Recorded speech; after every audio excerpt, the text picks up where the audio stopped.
Hi. Hello, everyone. Welcome to DnDTime Brews. This is a show that we run here every other Sunday. Almost said that wrong. Where we do True. some fun homebrew shenanigans. We create cool stuff for 5th edition Dungeons and Dragons. I am Jeremy, and I'm joined by my co-host, my compatriot, my partner in crime. That's you. I was gonna leave it to you. Here I am. Sometimes you say Pete, so I wasn't sure which way you're Pete! going. That's me. I'm here. My lighting looks weird tonight. I'm just gonna change that a little bit. Yeah, that's me. And also, sorry about the slight delay. I had to get my delicious DnDTime Brew, which in this case is a Corona Light, because I still got a ton of those. Mine is vodka in a mug.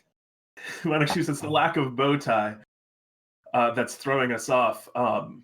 Yeah, we're taking brews a little more chill. We're keeping it real casual. Yeah. Both and also I think in subject matter tonight. As tonight we're going to be doing some polish, I think, on the Grung that we did last time. We put together a very cool race, and we're going to do the actual we're going to do the actual write up for it that we usually do off stream. We're going to do it on stream. We're going to take it nice and easy. Hopefully we'll get something done by the end of this. And as Shiba was asking way earlier in the chat, Bionic Shiba was saying, is it going to be playable next week? And yeah, hopefully. That's kind of the goal. Yeah, I think so. Level 100 egg! Egg, hello!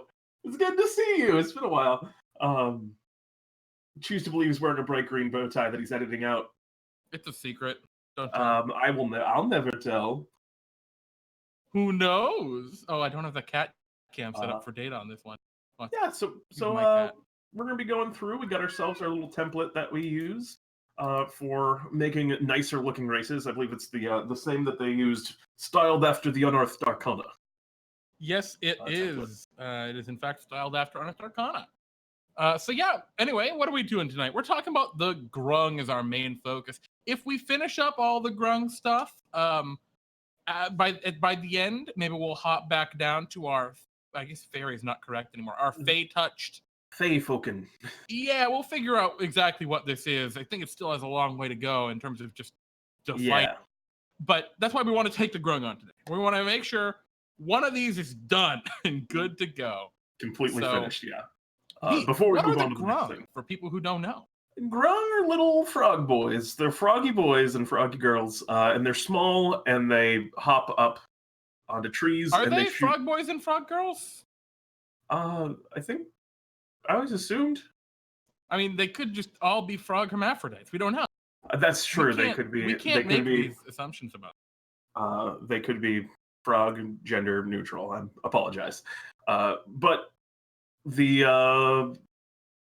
frogs. The frogs, they climb around in trees. They've got poison that they secrete. They're traditionally slavers, which is the D&D time lore, but I'm not crazy about that. So, or sorry, did I say D&D time? It's the D&D Forgotten Realms lore. So I don't know if we'll include that in our final version. And that's it. They're frogs. They're poisonous dart frogs that have been anthropomorphized. Indeed. And I love these guys. They're a lot of fun. We've got a couple of them already in D&D time, so that's why we thought it was high time to really give them a race option that they could play. There already existed a race option for the Grung, created for the adventure module, one Grung above, but it's really not. It's not that it's bad. It's just that it has some crippling issues for play, namely in how they handle the Grung's poison. It can be tedious. So that's why we wanted to create our own option. And I just killed an ant, so I got that going on too. Well, don't kill any spiders. At least if you do kill spiders, do not tell Sarita.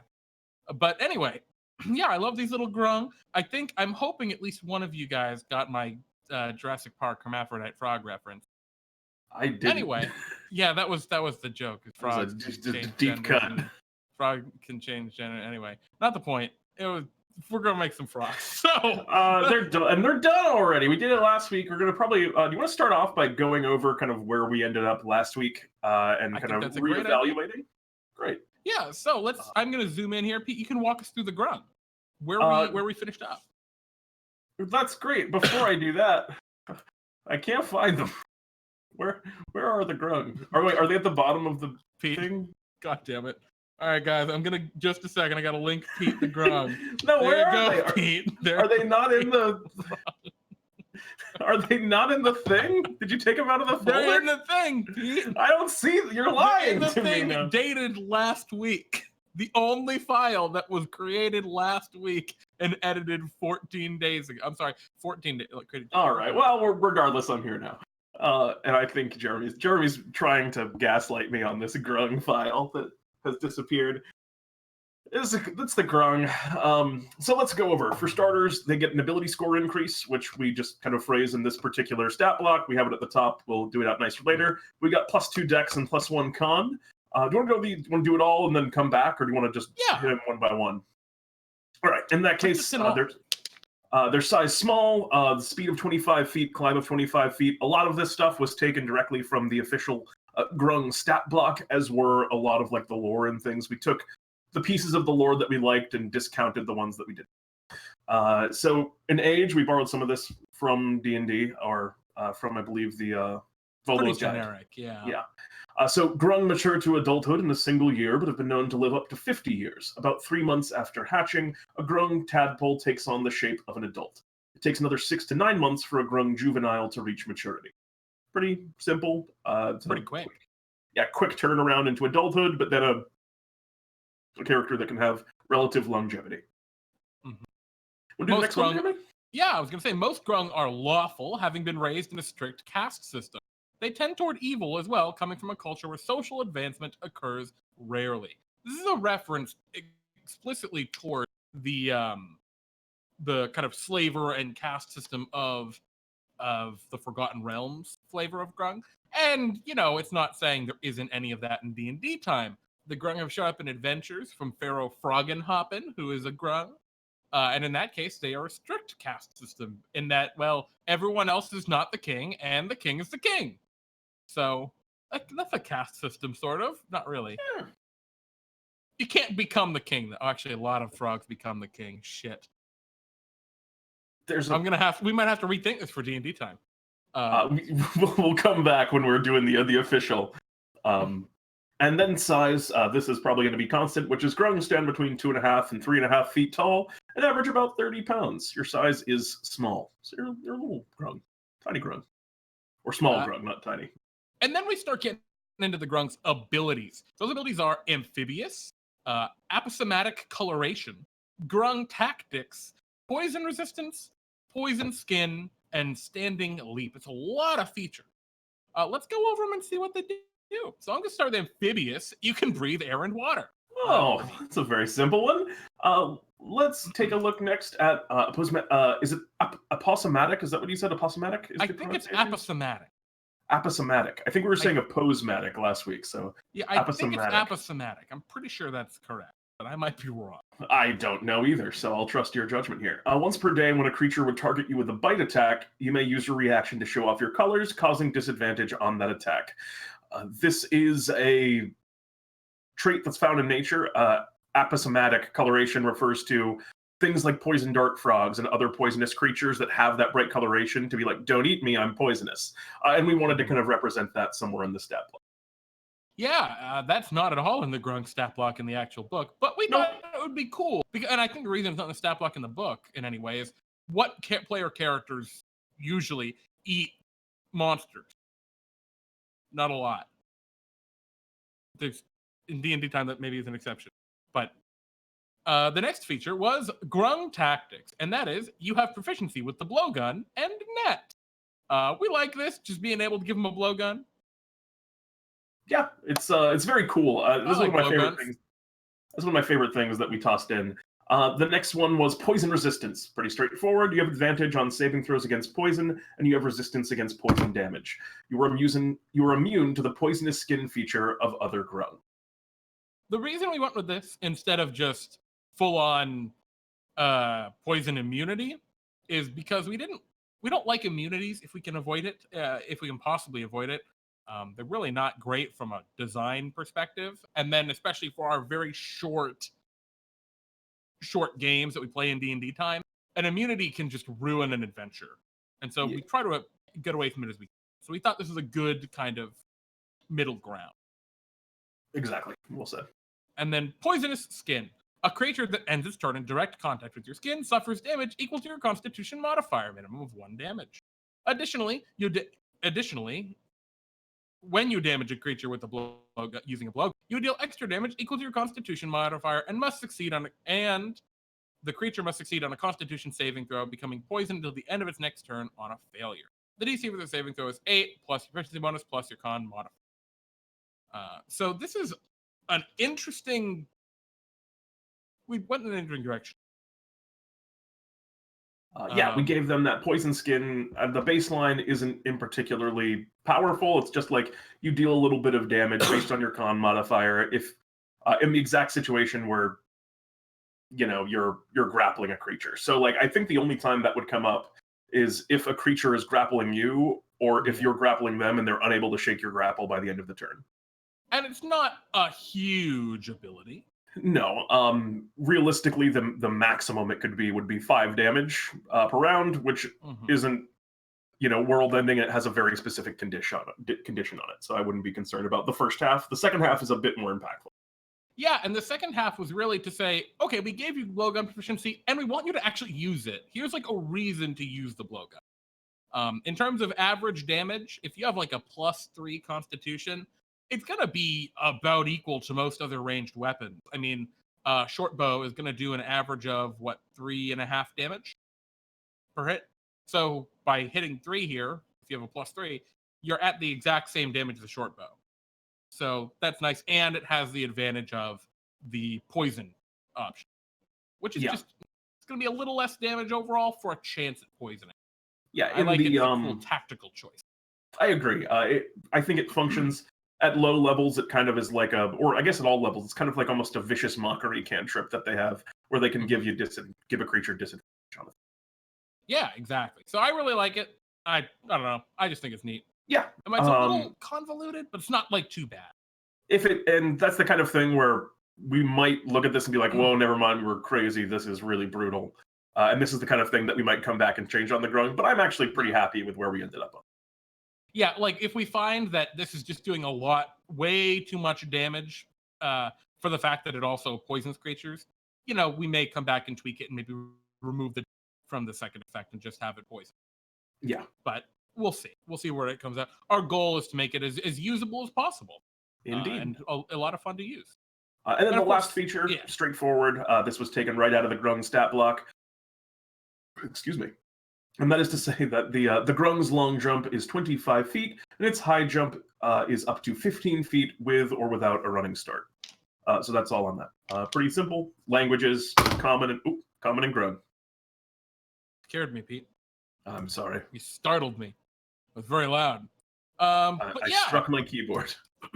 So that is pretty much our Grung. Shiba was saying, considering the high Constitution on most enemies, it shouldn't be too much of a problem. Yeah, I mean, I'm not too concerned right off the bat. We'll see how it plays out. But I'm pretty happy with where this comes out across, compared to the other races. It's got one really niche ability, which is the aposematic coloration, which is, I think, really good. Yeah, in the one niche, like, it's going to be impactful. Getting that one disadvantage attack. But yeah, sorry, go ahead. As I said, we played around with that a lot last week, and that was kind of where we ended up. But we had a lot of way too niche and a lot of way too impactful versions of it that we played around with. But I like where this one is. Yeah, I totally agree. And I think this is at a good spot where enough of its abilities are like regularly applicable. Like, for example, Amphibious is just good. That's just straight good. No problem there. Blowgun, I mean, sure, that's fine. Given the extra damage, that actually is just good, right? That is just a powerful option. Because I forgot actually the 1 base damage on the blowgun. It's a little better than a short bow. If you have a +3. If you have +2, it's the same. But again, I don't think it's. I think it's a powerful option, but I wouldn't say it's more powerful. Like, it doesn't raise the power that much because you're still just kind of doing this instead of an attack. So it's not like a huge spike per se. Yeah, I agree. And actually, an interesting question coming up in chat from Bionic Shiba. If somebody starts using one and you realize it's a lot more powerful than you expected, would you retcon and remove a feature on a homebrewed?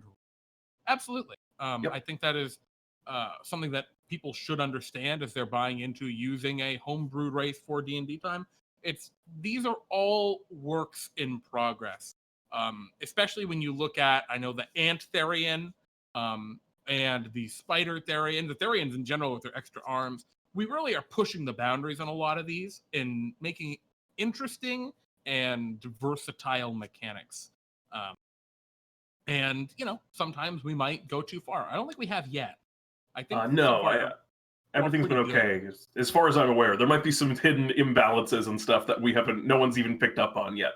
But I think we're okay. But yeah, that's a caveat that we put on these is, there's a chance that we might, if you're picking it because you're like, I think that this is broken and I want to exploit that, don't pick it for that reason because we're going to see it then and we'll probably change it.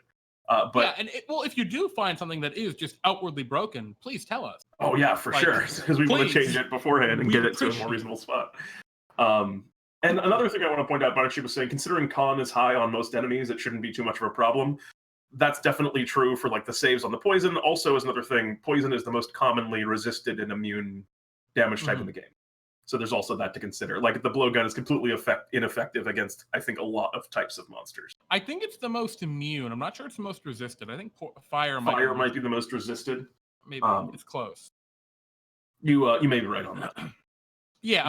Actually, probably most of the people that are resistant to poison would instead be immune.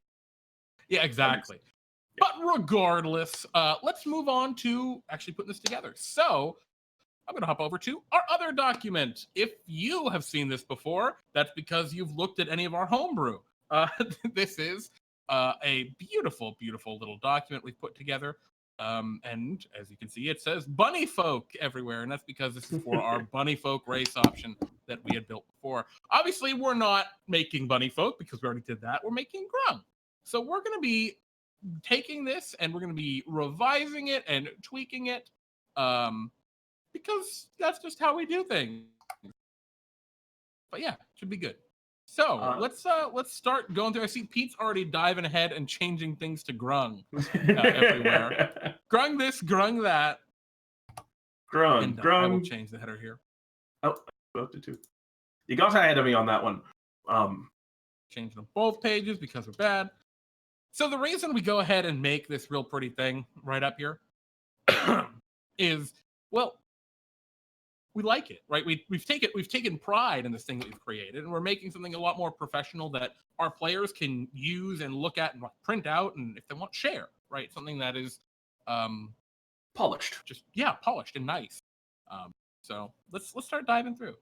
Our first thing, and this is usually the last thing, right? Is we give a little quote for the character. Yeah, we do that last as a rule. We're gonna just highlight that, and usually that's what I'll do is I'll go through and I'll highlight everything we haven't updated yet, and as we go through and update it, well, we can unhighlight stuff.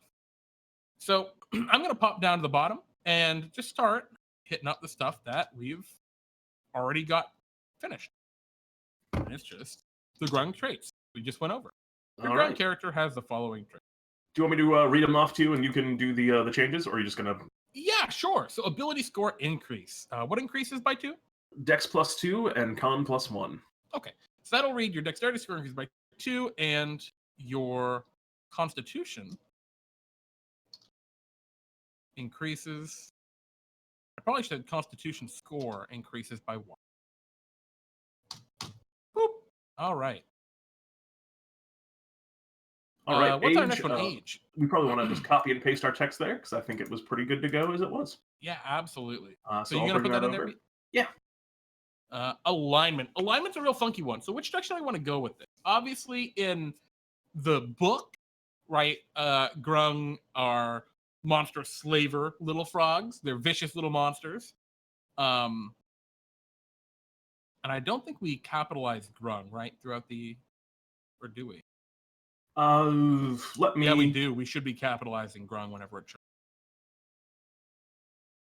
That is true. All right. That's fine. That's a quick change. What do we want to do for a line? In this one, for the bunny folk, we had a quick sentence. Bunny folk love freedom, variety, and self-expression, so they lean strongly toward the gentler aspects of chaos. Man, that's so well written. They value and protect their freedom, and they are more often good than not. That's lovely. I love that. What do we have for the grung? Most grung are lawful, having been raised in a strict caste system. They tend toward evil as well, coming from a culture where social advancement occurs rarely. Do we want to just stick from that? I'm cool with it. There's also I think we have exactly one example of a grung in DnDTime at the moment, and that is Greenie. And Greenie is that, for sure. Do we have any others? I don't know if there are other grung. We have a Gob Moss, but Yes, God Moss, also a grung. And grung he's definitely not evil. Yeah, Gob Moss is not evil. We haven't seen as much of Gob Moss, so it's hard to say, but yeah. What are you guys' thoughts? I feel like this is why we wanted to do this in the live setting, so we can all kind of talk about it. I like the caste system thing. I'll say that. Like, I don't know if they tend toward evil. And if we're gonna say evil, I like, obviously, tend is the right word for it, because that is not the case. I think either keep it as it is, but then maybe we could also add a caveat of like a very brisk. But there are examples like kind of like they do for the drow, and how there are examples of good drow throughout history, and those are prominent. So if we say most grung are lawful, I think we can just say lawful or neutral. Sure. Having been raised in no, because you can't put neutral in strict castes. Do we want to have strict caste system? I think the colors and the strict caste system, because we don't have, I would say that we don't really have a set lore for what grung are in DnDTime. I think it's helpful to have some kind of constraint to work around for people to build characters, even if they don't want to engage with it. I think it's nice to have something like that in place. Unless you have ideas for something that you want to just say grung are in DnDTime, but I also think people have kind of like thought about the traditions of grung when they've been building them. Yeah, I see Sheba offering a different wording. Saying, bound to a strict caste system, most grung are lawful in their own society. It's weird. Yeah, I think we should actually specify more in here, right? Into a tribal caste system based on their coloration. Well, that might be something we'd also, though, put probably more in the larger section, right? Yeah, but I think we can just mention it here, right? It won't hurt. So we can say most grung tend toward law, having been raised in tribal caste systems based on their coloration. And then we can kind of give the exception from there, right? Rather than saying evil. Because actually, I kind of disagree with this sentence. They tend toward evil as well, coming from a culture where social advancement occurs rarely. Yeah, in the original, actually, that doesn't follow to me. That's kind of non sequitur, because we took that from. That was because we were patching it from the book, and it didn't have the additional sentence of context for what it explains after that, which is the grung are slavers, which we decided to take out. But that's kind of unrelated, though. Yeah, so it was like it worked in with where it was, but without that extra sentence, it does kind of feel a little bit off. I agree. So I don't know if we need to put a good, evil, or neutral. We can just say they tend toward law, having its cast their colorations. End it there. I'm fine with that. And we just don't even need to put a word about. Yeah, I think that's totally fine. Let me grab size, because I think we're gonna take wholesale.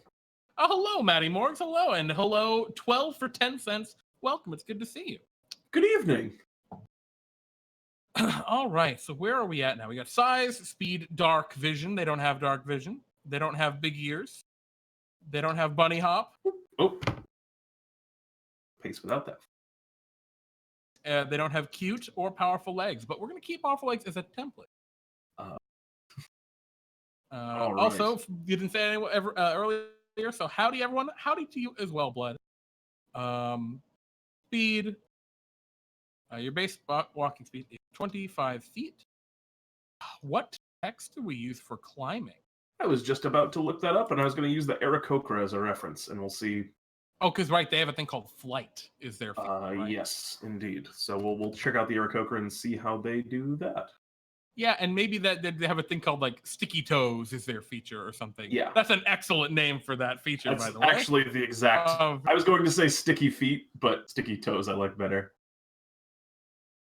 So here we go. We can go with amphibious, and go ahead and give them their little amphibious text here. You can breathe both air and water. Nice, easy. And we are going to. Whoop, whoop, whoop.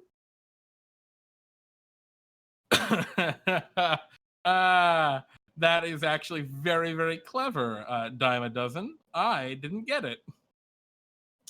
Now, does the Aarakocra put flight above everything else? Aarakocra have flight. I think it just puts flight in with their other features. It's in with their moves, yeah. Yeah, so we shouldn't actually put it above amphibious. I didn't realize you'd already placed amphibious then. I had already placed him. Boop. All right. So what we do for these is we don't actually indent. 5 just give spaces? them a 5 spaces. Yeah. And then use the bold italic. Boop, boop, boop. Sticky toes. And we say, well, you have a climbing speed of 25 feet. And I don't think we need to put any like requisites on here about medium or heavy armor or anything. Nope. Maddie was saying could actually have a climb speed if you need a source reference. That might not be a bad idea, Pete, if you want to go check out. Look and see how they do it on the Tabaxi. Yeah. So we got sticky toes. What else do we need? Aposematic coloration. So we're going to just copy those all out.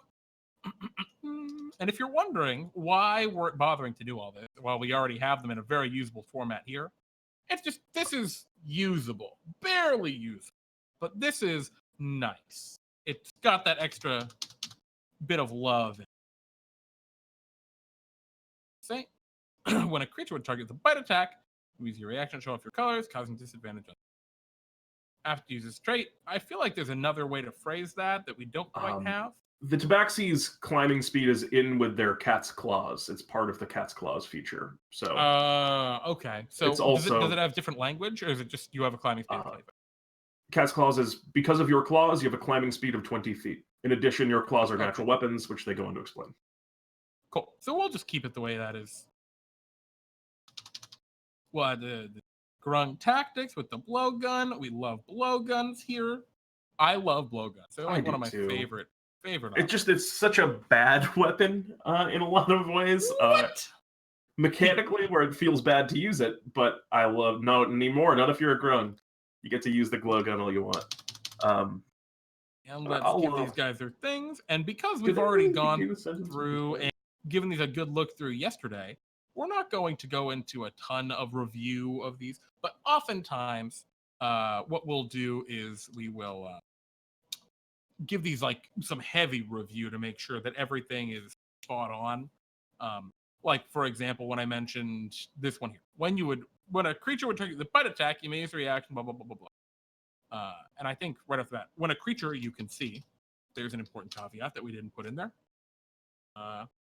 Because you can't show off your colors to scare away something that you don't know is there. And yeah, Maddie, it's always worth a look. Never assume that you 100%, when you're working on homebrew for anything for Dungeons and Dragons, never assume that you know something. Even if you're like, oh, the sleep spell. I know the sleep spell. You roll some dice, there's some hit points, they fall asleep. Always look it up specifically. For example, would you believe me if I told you that the creatures that are immune to charm can't be put to sleep using the sleep spell? But you almost believe it. I don't know which is the case. I don't think that's true. Yeah, I've got no clue. No idea. Just elves, I think, because of meditation. I see Frog saying that you are aware of. Yeah, I think that's a really funky line that you're putting in with that. That's not really a mechanic in 5th edition D&D. The convention is that you can see. I understand your idea. Yeah, it makes more why you'd want it. Sense. We could. I think if we wanted to do that direction, the thing we'd be referencing No, actually, that would be referencing Primal Instincts, but that's also a source that you can see. Yeah, and I think what it comes down to is the option is always that you can see. That's just how 5th edition works, and we keep it that way, not just for the sake of keeping it that way, but also because it's easier for people to remember. If every ability is a creature you can see, you know that if you can't see the creature, you can't use your ability on it. And you'll just know that's a general rule. There are like 1 or 2 caveats. The caveats would be invisibility. Dissonant Whispers is one. You don't have to see the creature. Oh, okay. You're saying caveats for things that you don't have to see to use it. Yeah. So Dissonant Whispers is, I think, the only spell in the game that you don't have to see the creature, to my knowledge. They have to be able to hear you as the condition for that. Yeah. And which is such a cool caveat, too. Yeah, I like that a lot, actually. Yeah, I don't like it when a lot of spells have that design, but I do like it when like one lowered one does. Yeah, and what's the other one? The Paladin's Divine Sense. But even then, there's a lot of text in Divine Sense. Well, but if the creature's behind total cover, or X, Y, or Z, or it's got a bunch of caveats in there to like, all right, this only works if they're invisible, but would still be inside of you. Otherwise, it's kind of funky. You're referencing Frightful Presence. Off the top of my head, I'm not sure. But regardless, Frightful Presence is a monster's ability, and we generally prefer to player stuff. We want to keep the thing that I was going for before I said Primal Instincts or something, which I don't know what that was. I was thinking of Danger Sense from the Barbarian, where that's meant to represent like your instincts, which I think this move would be similar to. It would be like a very instinctual thing, and that's also you can see. So I think it's very appropriate. Yeah, I agree. I think we're going to stick with you can. And Matty Moore was just saying you could use the watered down version of the monk movement over vertical surfaces and such for climb. And I think I'd rather keep it as just the raw climb speed and not give them that like caveat, because the monk almost has like a pseudo spider climb in the ability to like move easily across the surfaces, and we don't want to like make it easy if the surfaces say slick or something like that. Just give them the extra speed. I think we just keep it as a climb speed and be pretty pleased with it. Or 12 for yeah. I guess if you have a lead shield, that would also your vampire walking around with a lead shield to block those divine senses. I love it. All right, so let's see. Your long jump is up to 25 feet, and your high jump is up to 15 feet with or without a running start. Excellent, cool.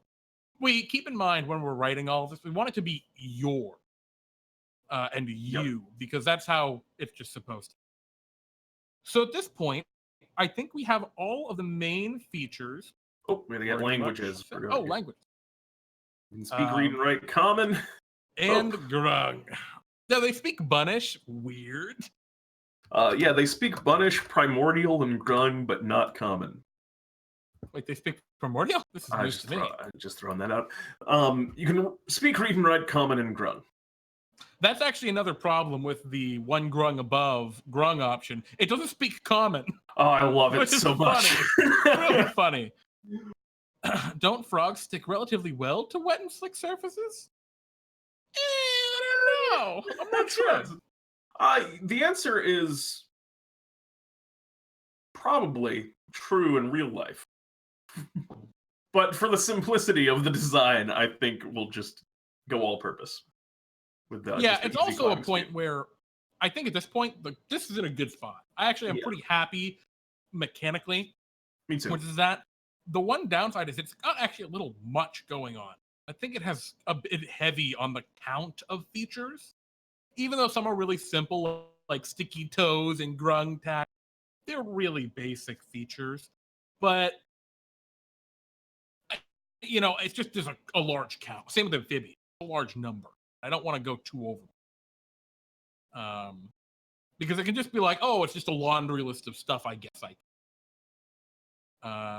Cool. So let's hop up to our upper section. Hey. Making the Grung pretty. The Grung are always. And I see, Pete, you've already changed. This document presents a version of race option for anthropomorphized poison dart frog. Do we want... It was just anthropomorphized bunnies was what it was before, so I just I just kept it there. Yeah. But we can also just say, because I think I the was trying to Grung say if it's anthropomorphic or anthropomorphized. I think it's anthropomorphic. I think so as well. I mean, I would also be down to just say, because I think there's a difference with Bunnish, with bunnies, where Change it to grippy toes. But I love sticky toes. I'm keeping it sticky toes. Sorry. Change it to grippy. I don't know. I think Level 100 Egg has a point here. We cannot. I like sticky toes. I like sticky toes too, Jeremy. I want to keep sticky toes.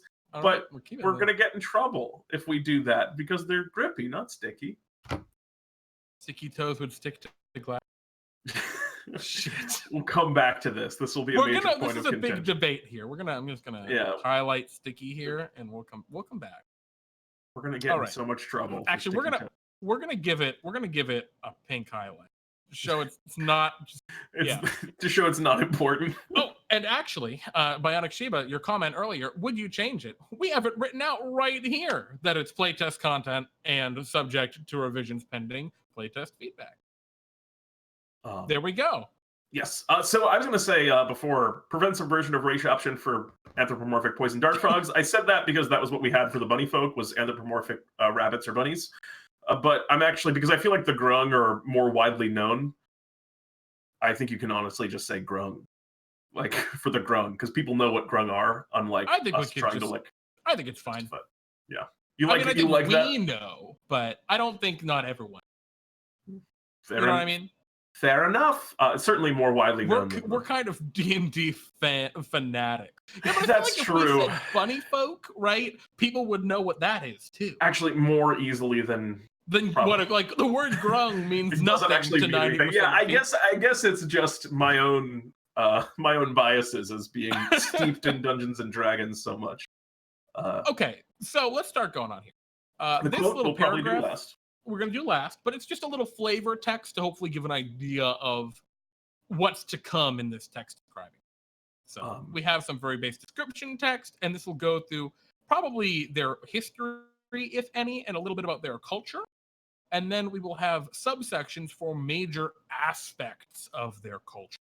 So we'll definitely have, probably in this section, instead of saying Grung, it'll probably say, I don't know, something about their sticky toed slavers, but not that, because but that's what we put, right? If we were going to put slavers in there, and actually looking at the book, scroll up to the Grung section, tree dwelling amphibian, that would be a subheader there. Castes and color. That's the thing I want to talk to you about, which is how much of the Dungeons and Dragons stuff do we want to use? I really like the castes and colors section in general. I think it's really nice. And I would like to consider it. Grippy toed non-flavors. Ooh. I see. Now you're talking my language. Casts and I like the casting colors as well. Let's throw it up there because it's definitely better than the thing that we have about bunny folk here. Well, they're not bunny folk. That's the first problem with that section. Yeah, I agree 100%. It's true that they are not bunny folk.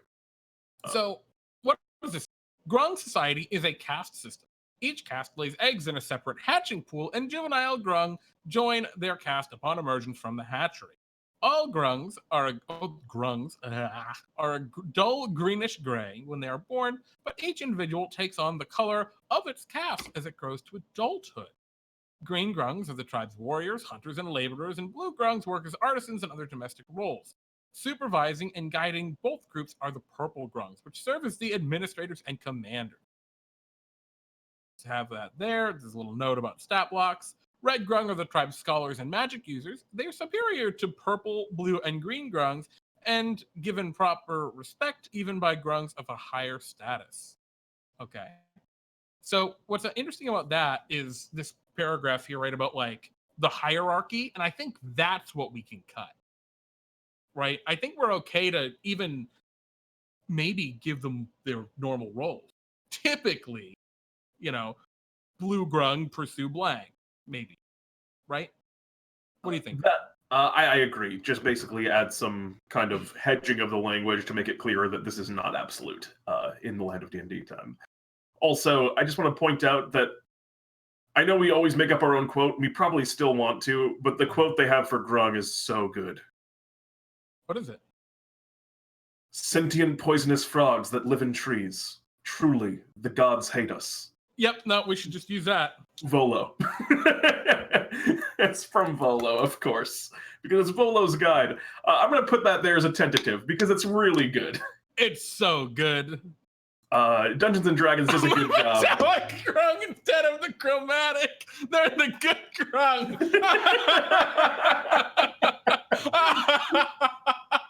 Pretty good, Maddie. God. Pretty good. Oh, that's so great.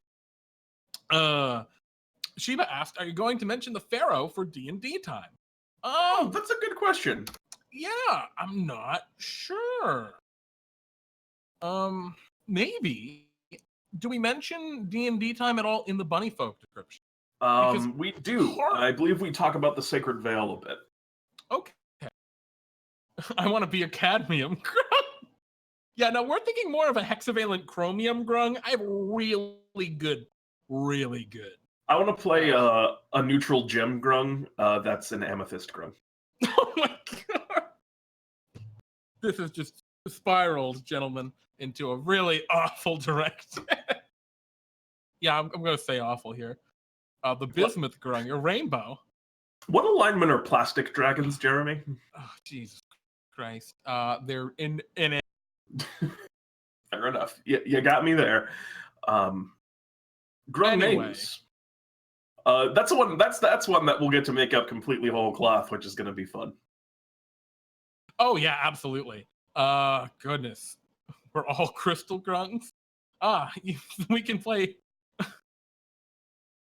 Bartholomew Jones in the Kingdom of the Crystal Grung. It's gonna be really good, guys. It's gonna be a really fun adventure. That movie is better than Temple of Doom. I hate Temple of Doom.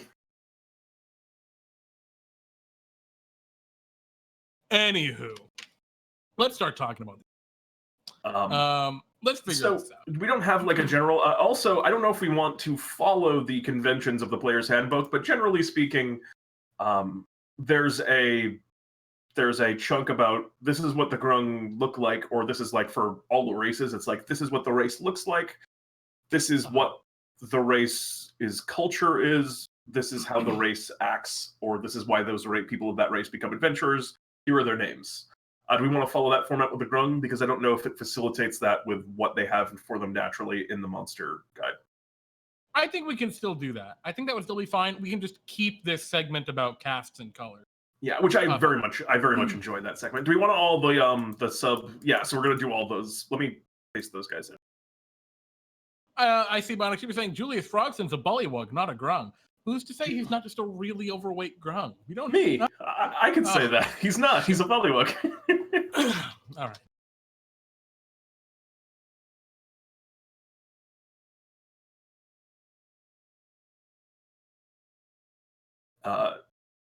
Bullywugs definitely have a vibe in D&D time. That way we'd have to talk about their dumb language that I've made up for them. So I was going to say, more often than not, Grung society forms a caste system. Each caste lays eggs in a separate. Oh goodness, what did you just do? I put all the rest of the part in. Jesus. It's just a lot. Grungs are the tribe's warriors, hunters, blah, blah, blah, blah. So we can just say, in these castes. And the reason I want to specify that, in these castes, is because we really don't want to say that, like, all green grung have to be this. Yeah.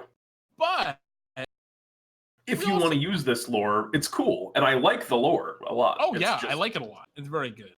Also, we've changed it. Grung is grung. It's not grungs. Grungs is wrong. We're not doing grungs. Yeah, grungs is so weird. We can get rid of the use of stat block. Boop. Oh, yes. So I think that they're... I think one thing that we can do to pare this down, because I don't think we want quite so much details. I don't think we need to talk about how certain grungs have authority over certain other ones. I think just saying like the red grung are the tribe's scholars and magic users. The orange grungs are the elite warriors. Gold grungs hold the highest leadership position. Rather than saying like this grung has command over this grung and stuff like that.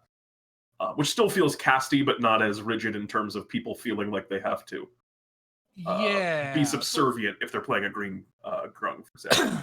Yeah, so let's see. More often than not, Grung society forms a caste system. Do you want to say a caste or like a rigid caste? I feel like that's missing a word. You made me laugh with Big Grungus. God, we could have called. Oh my God.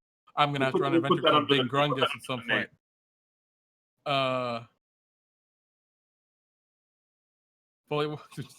Jeez.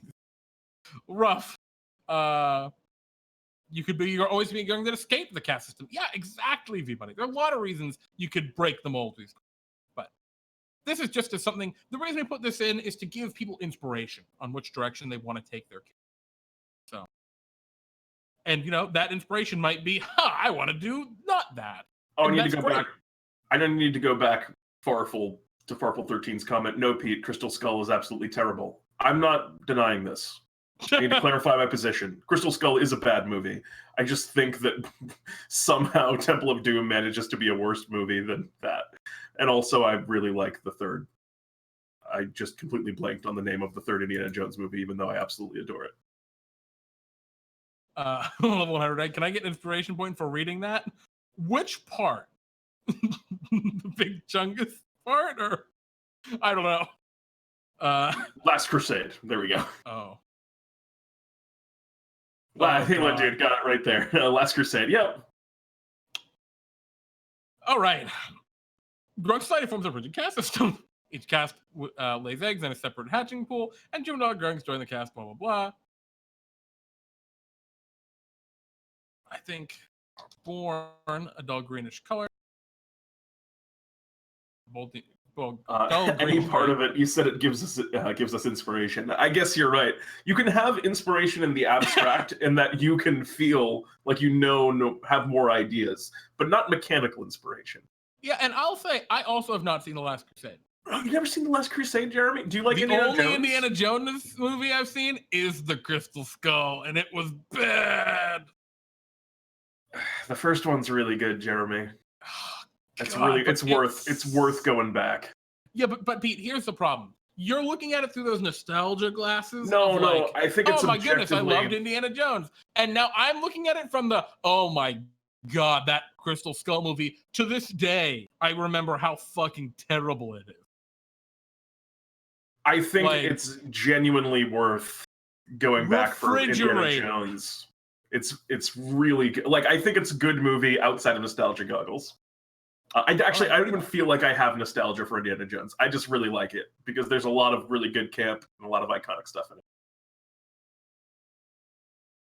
I'm okay with making this an Indiana Jones fan cast episode if we want to really hash out all the Indiana Jones stuff.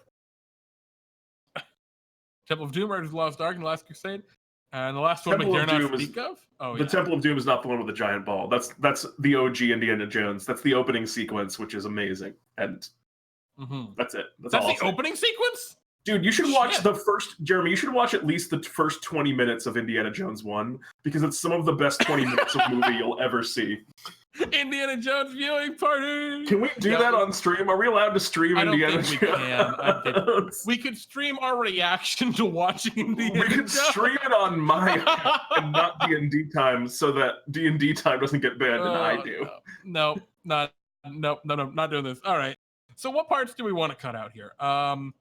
I see this part about Purple Grung supervising, but at the same time, there's nowhere else where Purple Grung show up in the text. So I think what we can just say is we can keep that in there, and maybe this part about Red Grung we put in over here. Here we go. I would like to evil. I would like to even reduce this more and like get it all in one chunk where it's like green Grung are warriors, blue Grung are artisans, purple Grung are administrators, orange are warriors, elite warriors. I don't know. I don't mind it the way it is. I Still don't on like that chunk. we don't need to squish it into one paragraph. You don't want it to Like, be. It's just such a big chunk, in my opinion. Maybe we can cut it down later. We'll see how this first section gets, right? What if this first part? That's true. If we have nothing, if we have nothing, then yeah, sure, I'm down on that. A Grung normally raises cast for life. On rare occasions, an individual that distinguishes itself with great deeds can earn an invitation to join a higher caste. Though a combination of herbal tonics and ritual magic and elevated Grung changes color and is the same way the cast would be. And from then on, the Grung and its progenitors are members of the new cast. I'm going to do one thing here, and I think it very much changes the flavor. But since we've backed away from evil, I really like the idea of changing higher to different. How do you feel about that? I like that as well. Because I think what we've done here is obviously the gold Grung are the highest, which that is consistent with the Grung. But we've taken out the like, all right, these Grung are all, the superiority aspect. Yeah, I mean, it's still like objectively like the gold Grung are the kings, and so there is an inherent like knowledge I think that you get like, okay, well you want to be a gold Grung because then you're royalty, but it's not like necessarily, oh well if you're an orange Grung you're just better than a green Grung as a person rather than just you have a different job. Yeah.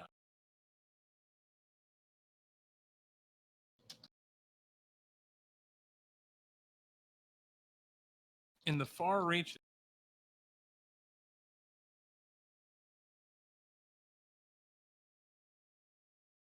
Level 100 Eggs wants us to stream an reenactment of Indiana Jones. Bionic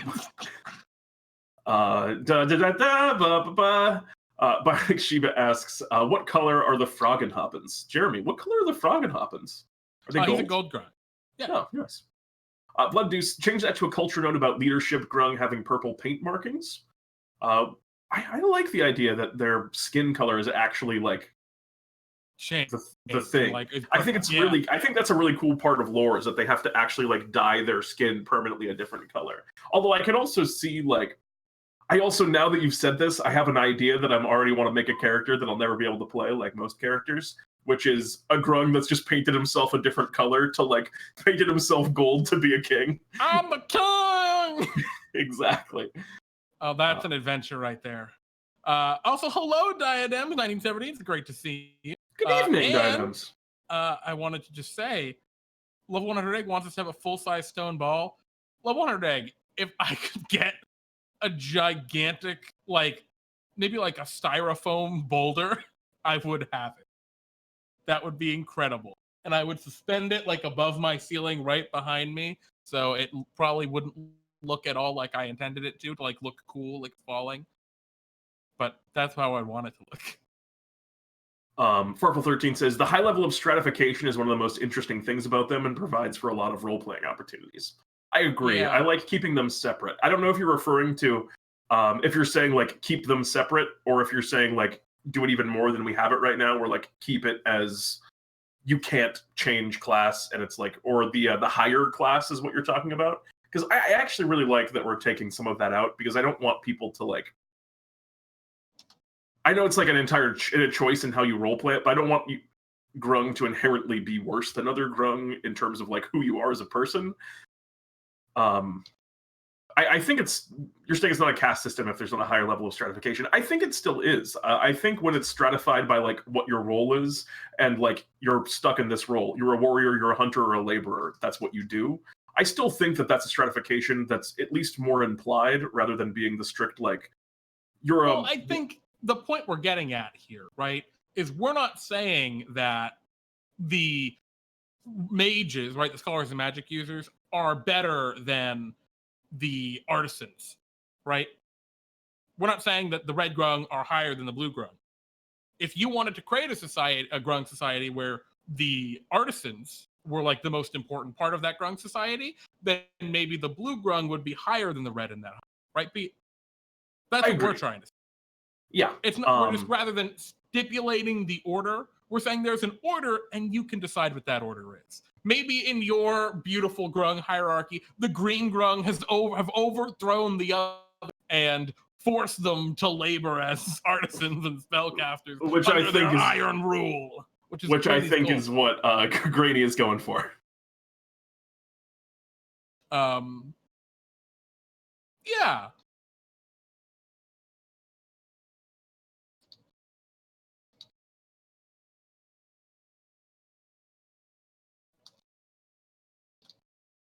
All right, there we go. I've added a dumb statement about Underdark metallic Grung.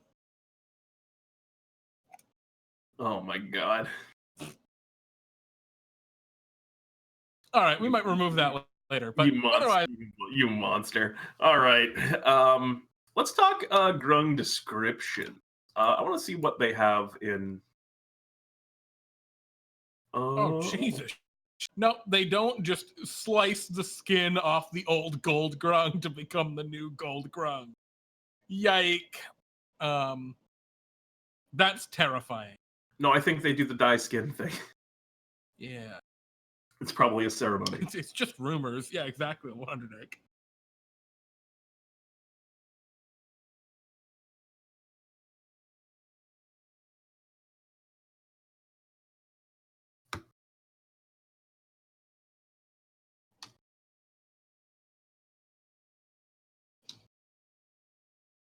Yeah, and to sum up what I was saying before, also, I think the idea is that we've changed the caste system to like, I think it's still a caste system. It's just one that's more implied, and you don't feel like if you don't want to interact with that one, I think this gives you more room to not interact with it, as opposed to like, if you're a Grung, you have to do it. And that's the only caveat we're making. I actually also like the caste system. Yeah. And I would want to play around with it if I was making a Grung, but I don't know if everyone would. Yeah, exactly. We're just giving people the flexibility of not stressing over it too much, but we're still saying it's there. It just might matter more to some than others. Halo Dude 73 says your guys' fan art submissions have inspired me to draw my own Hiyori. Oh, that's amazing! I can't wait to see it. That's going to be awesome. Also, really stoked. And actually, it's an interesting. I know this is not like the beginning or the end of the episode, but I've been working a lot on the new website. I actually just finished up the new character codex, which is looking pretty slick, if I do say. Everything's finally actually working the way it's supposed to. But the new fan art section is also going to be so much easier and just better and cleaner and better in every way for us to update and work with. So hopefully we're going to have a lot more up-to-date fan art in the website a lot. And yes, Hiyori is a DnDTime, a silver dragonborn of quite renown, of substantial renown. So anyway, the glittering Avenger. We're talking about this kind of intro text here, and then we got to do name. Is there Egg, you're gonna have to hop. I was gonna say though, Egg, you're gonna have to hop back in because I think Bryn was ready for a boss battle.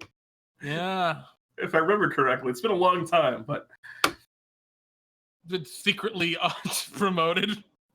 So what were we gonna say? Are there any other main talking points besides casts and colors?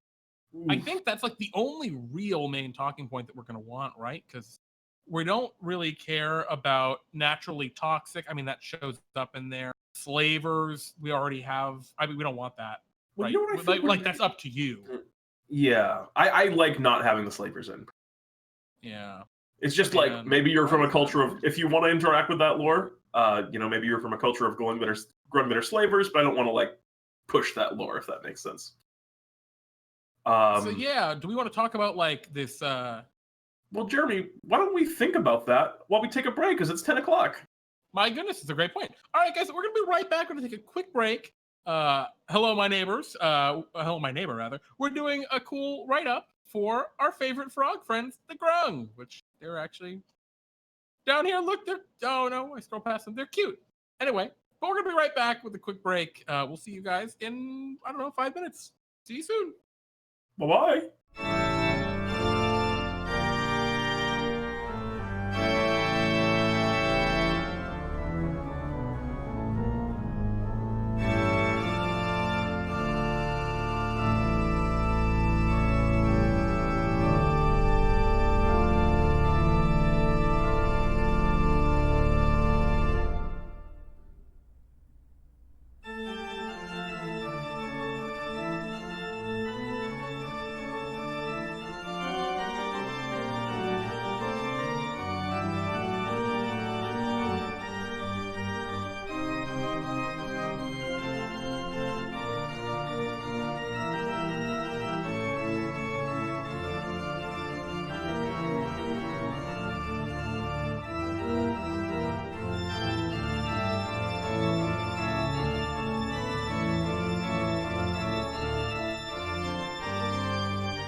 We're back. Oh, Jesus. Yeah, we're back.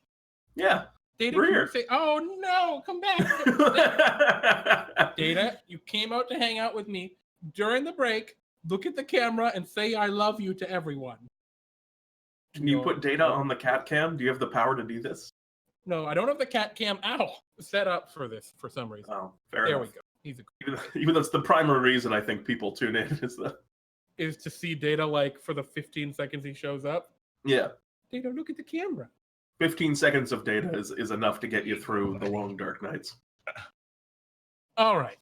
So like a really soft cat. He is a very soft cat. He's short-haired, so he doesn't shed that much compared with other cats.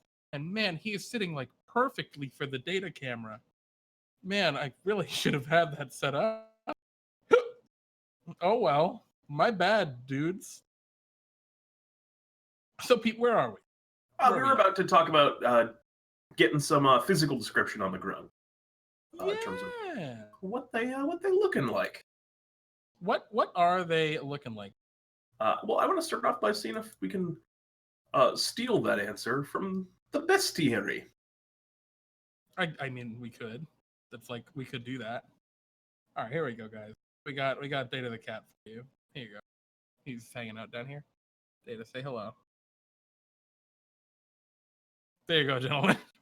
we got him. Yeah. So how does this normally work? Do we have like some? Let's see, bunny folk or anthropomorphic gnome-sized rabbits given sentience through magical. How do we say that for Grung? Grung are anthropomorphic gnome-sized.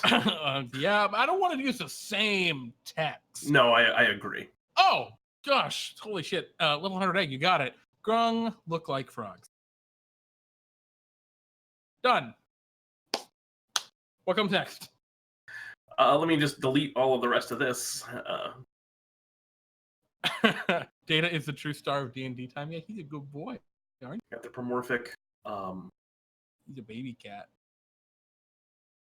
Would saying the term giant poison dart frog make you think that it was just a bigger version of a poison dart frog? Because those are very small. So a Grung would be a giant poison dart frog. I know the answer to my question. Yeah, how do we want to say it, like, right?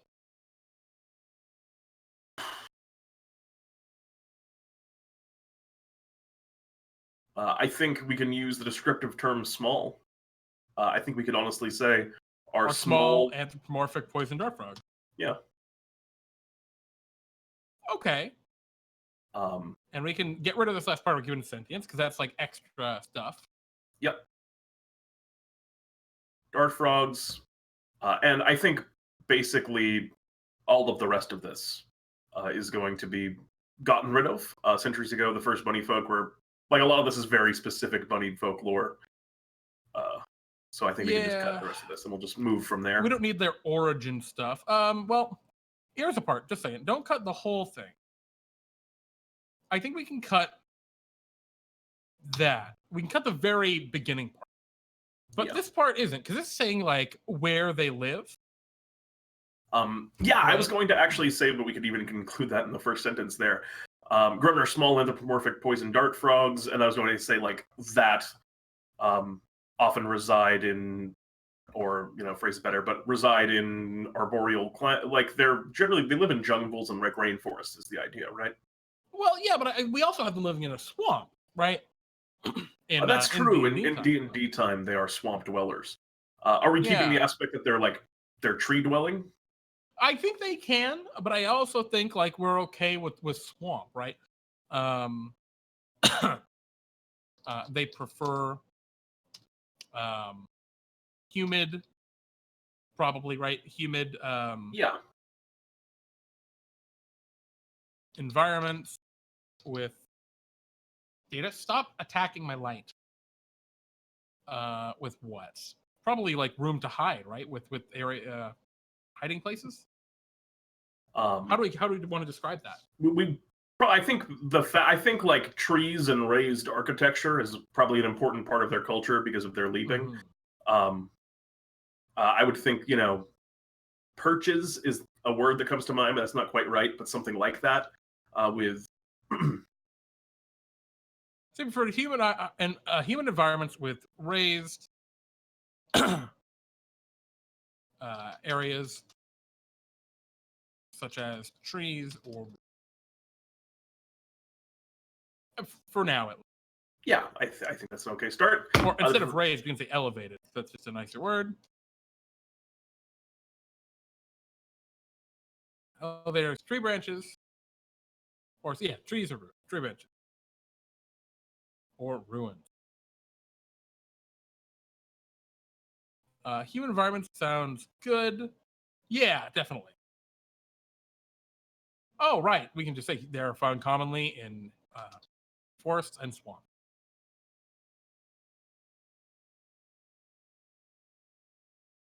I like what even like specifying, jungles and swamps just to get that humid vibe. For human environments to elevated areas with elevated terrain, such as tree branches or ruins, and are commonly found in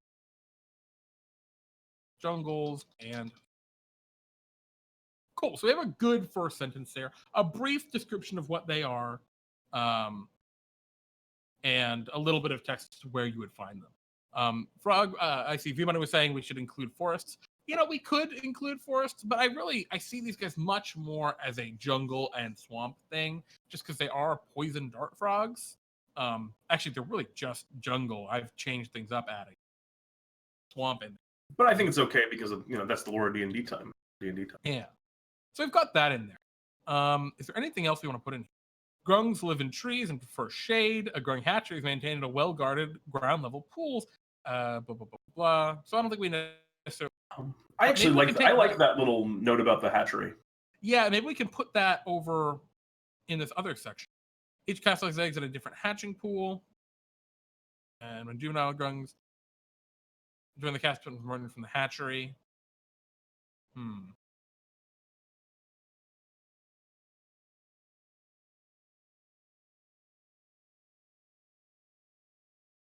Get that. Do we want to put that up there, or do we want to put this down here somewhere for some reason? Rainforest? Yeah, I think that's what a jungle is. A jungle's a rainforest, right? Yeah, I think the rainforest is a jungle. Yeah. Jungle's not a rainforest. Rainforest is a jungle. We've got this first sentence, this first paragraph. What else goes in this? A little bit of description about them and where they live. We're not going to put a lot of description around here. I think I like the bit about their birthing pools and stuff like that. So let's actually put that in the first sentence, and I'm going to show you where I think I get this to fit in, right? So we can say they prefer human environments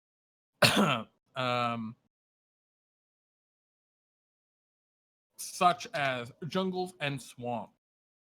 And we can say a grung, what is it? Hatchery. I think that's fine. No, we can just say like a grung society is built around places that can be easily hidden for their, for their hatching pools. And then we can just say a grung hatchery is blah, blah, blah. Okay. Yeah, I think that works really well. But how do we want to say that? Grung societies are generally centered in areas that, and better phrasing on the end, but have a lot of tree cover. Yeah. Are centered around well-hidden areas that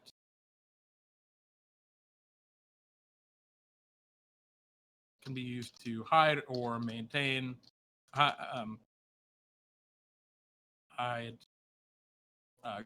level,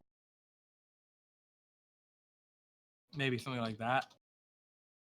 Grung societies are centered around well-hidden areas that can be used to hide ground level hatching, such as dense tree cover or ruins.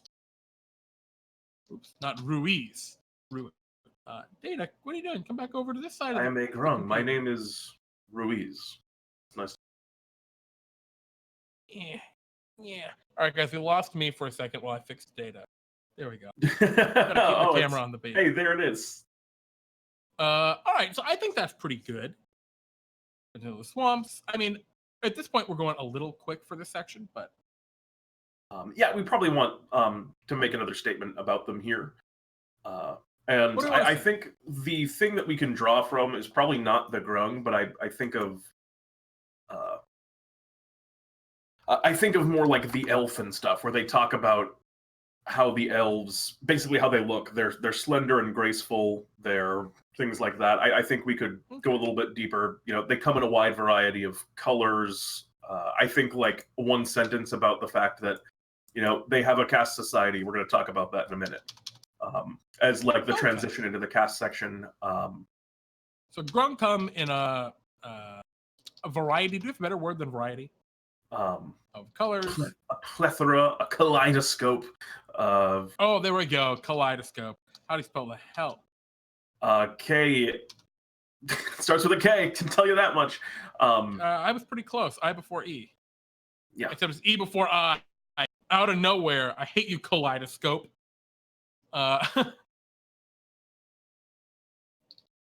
Which oftentimes define castes in Grung society. Yeah, a lot of the times, the thing I wanted to look it up, but a lot of the times in the beginnings of these, the official, like, the way it works in the book is... Yeah, we can put some more text into, like, there'll be there's like one after the quote, then here's all the stuff about their appearance, here's like their culture, here's kind of what they're... Another area. Yeah. Instead of the same. And we have a lot for the cast and color thing, so I don't think we need to do like all of it. Well, that sounds like a great just end to that section. Like right there, right? Yeah, I think so as well. And like, do we want to stop there? I mean, we need to put the section about like their description. Go ahead. Do we want to do a... and I guess if we're doing like the poison dart frog thing, we have the whole section about colors. I feel like physical description and defining like height and stuff outside of that might be not necessarily... Like, that's what they do in the PHP, but I don't know if we want to do that. One thing I do think that they do, though, which might be cool, is there's a section about, in all of those races, like, these creatures as adventurers. Which I think is, since they're not really designed as that, I think that might be a useful thing to put out into the world. Like, talk a little bit about how some Grungs, maybe by their caste and by the nature of what they are sent out to do tasks for their home, or some Grung rebel against their caste, and we can talk about that kind of... think that should be its own section? Yeah, I think that would be a good section at the end, and then keep this part under the names. Quote. Before names, after casts and colors, and keep the keep this relatively brief. So we can stick it here, and we can just say Grung is adventurers? Yeah, something like that. I think that, especially if we're going to like mention the cast and stuff here, having the cast section before is probably... Yeah, I think that's cool. And so what do we want to say about Grung as adventurers? How much do we want to like generalize? Do we want to say that what more description do we want in this first section? Because I think we want to finish that first. We have a good first paragraph and second paragraph and third paragraph, but we want a little more description on like how tall they are. Like, a thing that's discussed in the Grung also is, do we want to keep any of their like aggressiveness? That's like a thing they go out of their way to highlight. Grungs, they mess you up. They're not really like that in DnDTime. Is that true? Yeah, I don't think we necessarily need to include that. We could, but because you've run a lot more Grung than I have. Actually, I've run a lot of Grung. I've never run a Grung. What would you say is like the vibe of Grung in DnDTime? Because like from interacting with Froggenhoppen, they seem very chill, honestly. Yeah, they're very chill. They don't really care about much of anything. No, Data, don't attack the camera, buddy. They have like, oh goodness, what did you just knock over? We'll get to him in a second. Oh, my camera.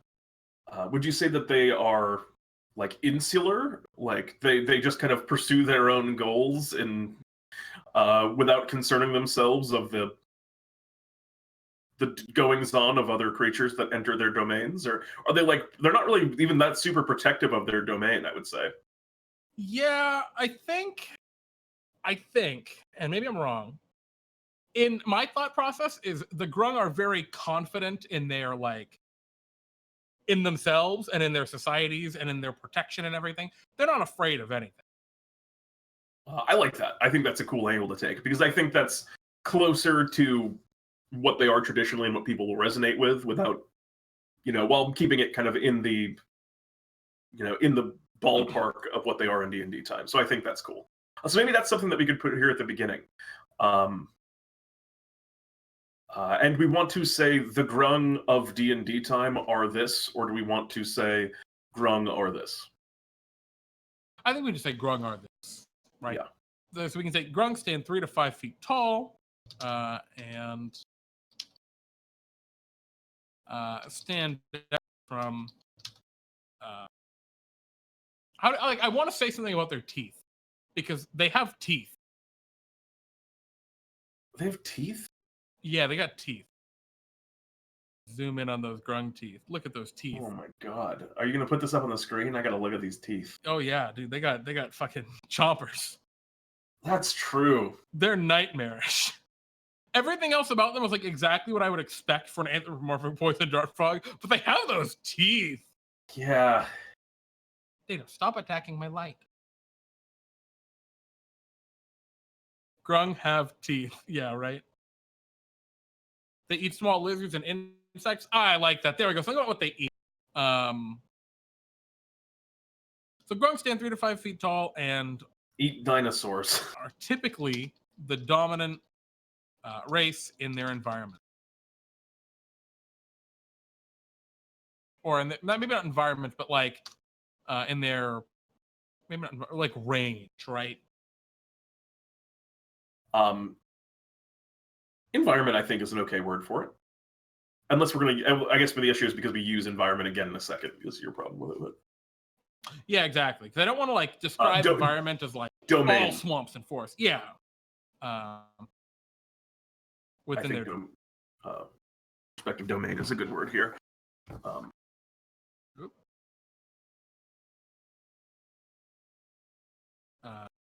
Let's get respected there. Because I don't think there actually are necessarily dominant in their ecosystem, but that's the problem. That's why I didn't want to use that. I didn't want to say like, Grung are superior to lizard folk, or Grung are superior to Tabaxi, or Grung are superior, because they're really not. It's just within their little layers, right?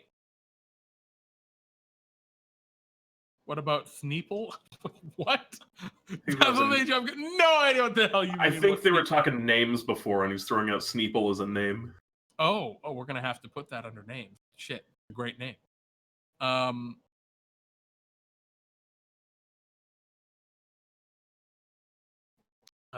They are what? They tend to, Grung societies tend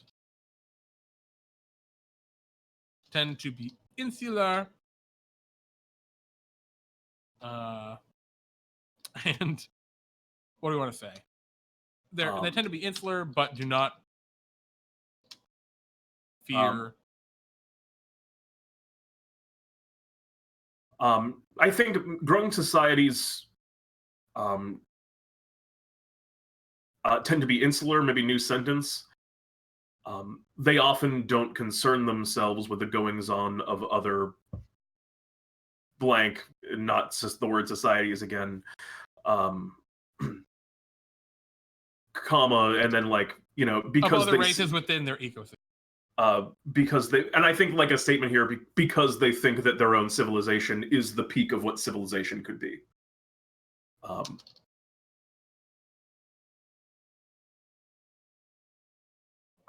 I'm not sure they're quite that.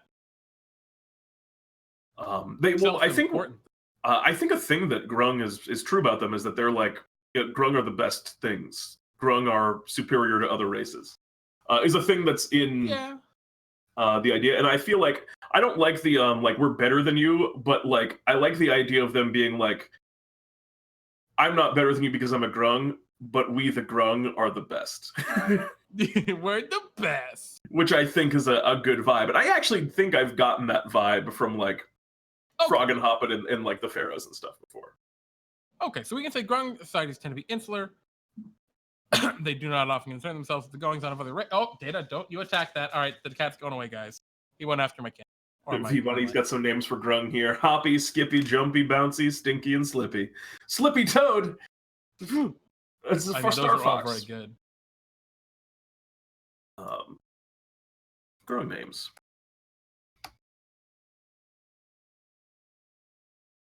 Common belief in the superiority of Grung culture. All right, we can just say that for now. I've got a problem with that. We can talk about their environments. We're talking about kaleidoscope of colors. We talk about the colors. We're on to Grung's adventures and Grung names. Why'd you delete all the base text here, Pete? I hate that. Why'd you do it? Because it wasn't going to use any of it. No, but now I don't know what it was. Hold on a second, Jeremy. Relax. You put Frog and Hoppin' in there. Just for you. Thank you.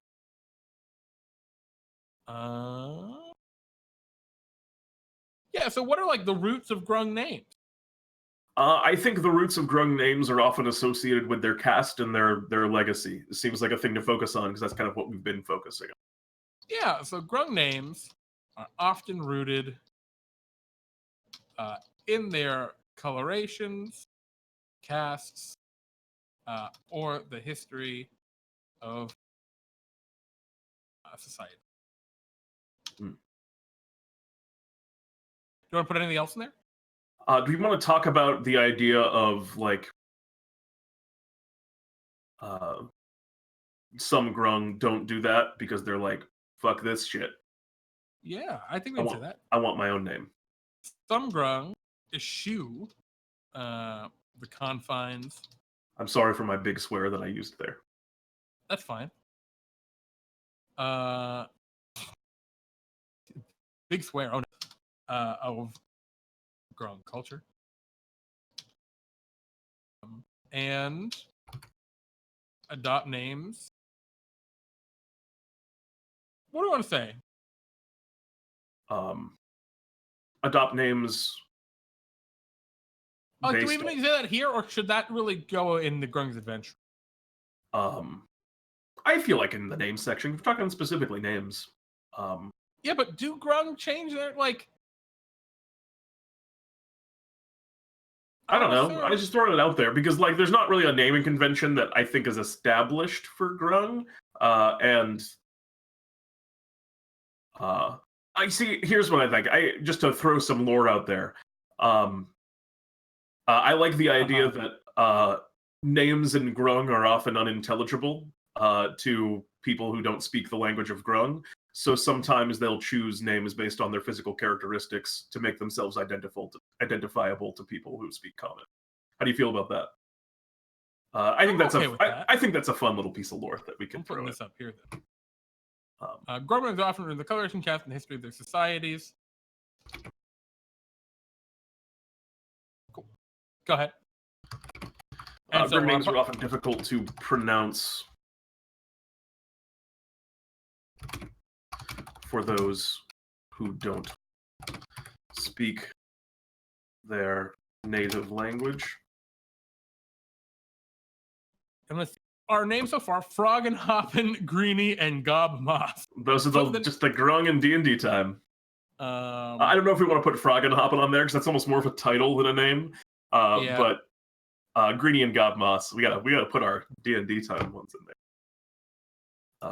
Are often difficult to pronounce for those who don't speak their native language. So Slippy. What else?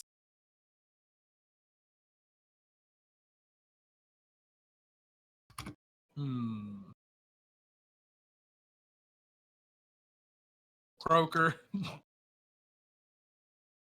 Silver Tongue? That's not a frog name.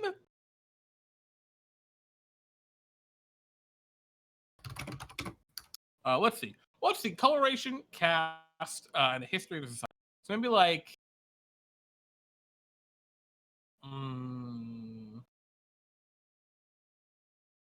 bouncy. Hoppy, skippy, jumpy, slippy. I think one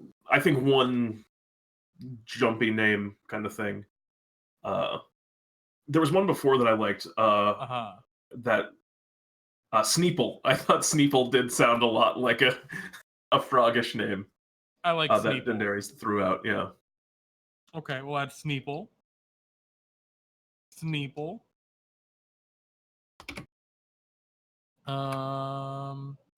Let's see. I'm trying to think. Coloration, cast, and history.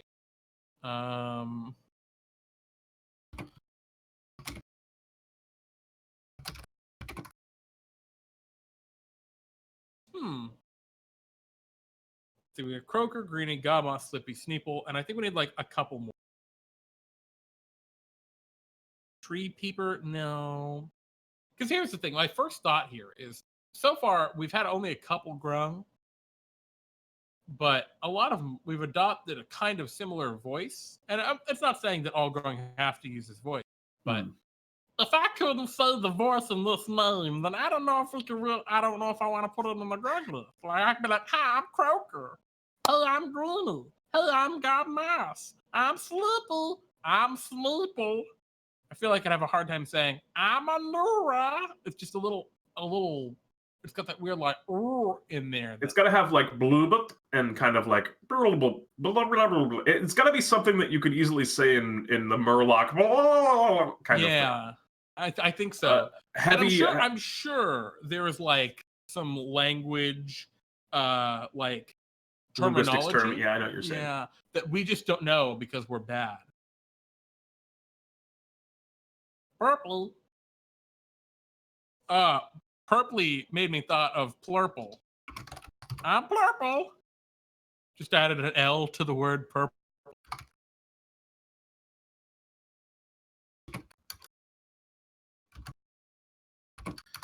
And I like the idea that names like Plurple is the kind of name that a Grung would be like. Yeah, and Purpy. There we go. Well, my real name is and look, like, I'm purple because I'm purple. I can see that whole thing playing out a lot and making a lot of sense too. And of course, people can play whatever names they want. We're just trying to create a common tone here, so that people who are looking for specific information or like ideas can, can pull. Also, to answer a question earlier by Vassal Seiju, no, Grung are not the dominant creatures in their society when there are Quaggoths around. In Quaggoth society, they're the dominant. Farfel's got some great ones here. Perpy, Bluey, Grimbus, Grumbus, Rumbus, Wicker, Slurpy, Bopple. Oh, Bopple is a good one. I really like Bopple. Bopple is a good one. Drippy, Blurpy, Blurpy, Slippery Boggle. Anyway, let's not go too.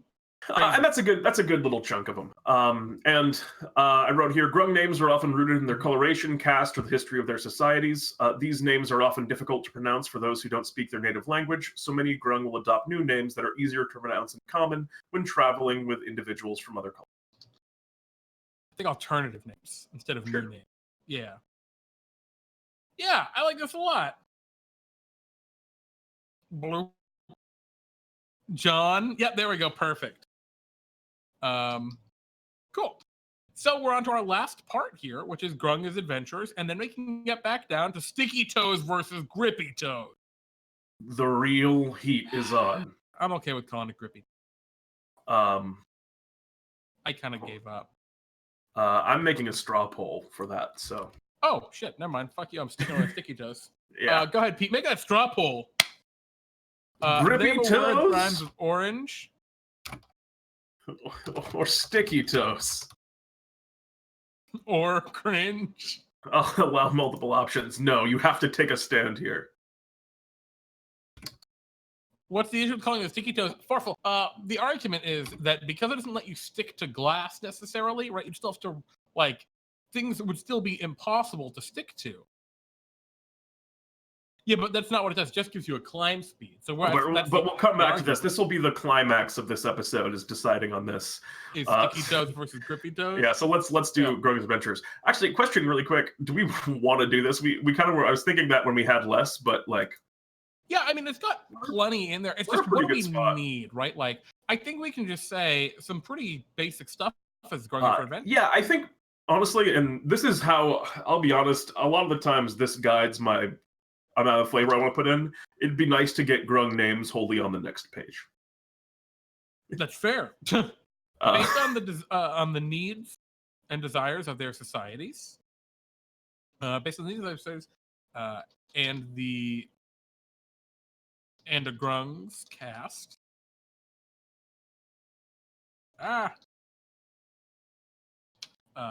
Some Grung tend towards an adventuring lifestyle.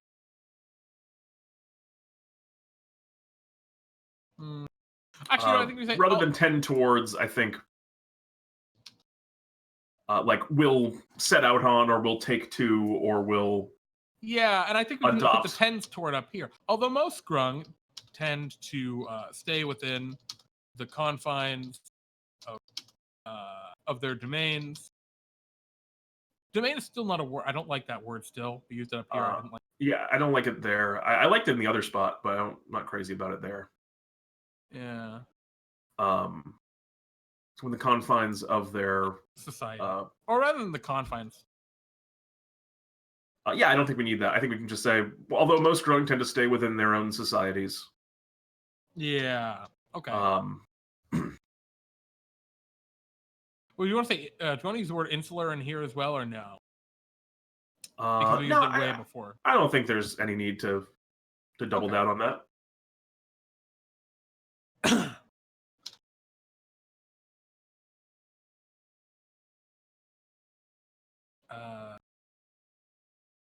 Based on their cast and the needs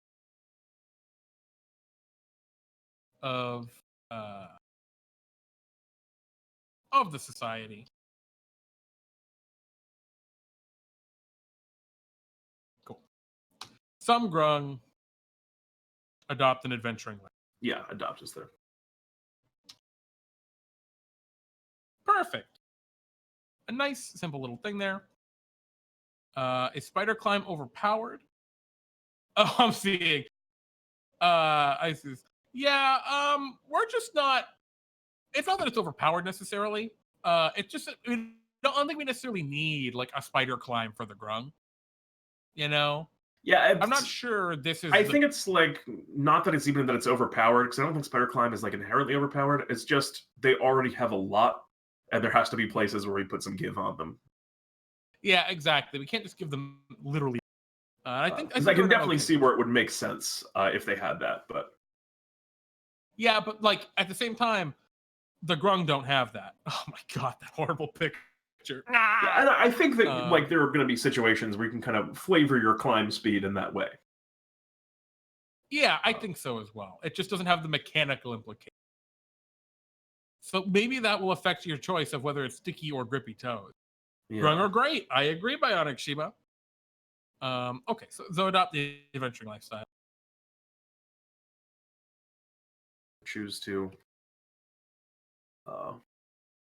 abandon the confines of the caste system, to escape, to forsake, to the Grung that choose to other Grung that choose to leave their societies may do so to eschew and escape. I like the word eschew here. I really like the word eschew here, Pete. You just want to get a shoe in. I understand. I just want to get a shoe in the door. Hey, there it is. Hey, yo. The restrictions of Grung cats or something, right? What else how else would we phrase it? I like your word with confines.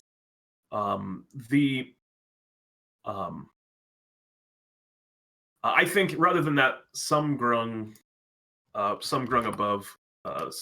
Oh Jesus, what's going on my computer right now? You're in caps lock mode, Pete. I know, but that wasn't it. There was a lot of stuff happening. Regardless, it's sticky toes, and they're sticky, and anyone that says grippy is Some wrong grung- and bad and should be wrapped in Velcro and thrown against the Velcro roll to show them what's really grippy. Oh my goodness. Seek the Seek to escape. Seek the life of adventurers as a means of escape. As a means of escape from the confines of their caste system and society and stuff like that. Okay, seek a life of adventure.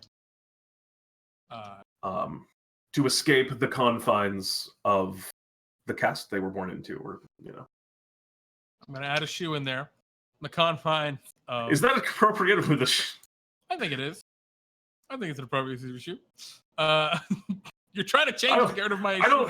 I'm not trying to get rid of your shoe. I'm just saying that I don't think a shoe makes sense anymore. Right. I'm sorry, Jeremy. To escape the confines of Grung caste or of the Grung caste system, maybe. We could say that. I think we want to say of Grung culture. I'm fine with that. Instead of the confines, maybe the caste system of Grung culture.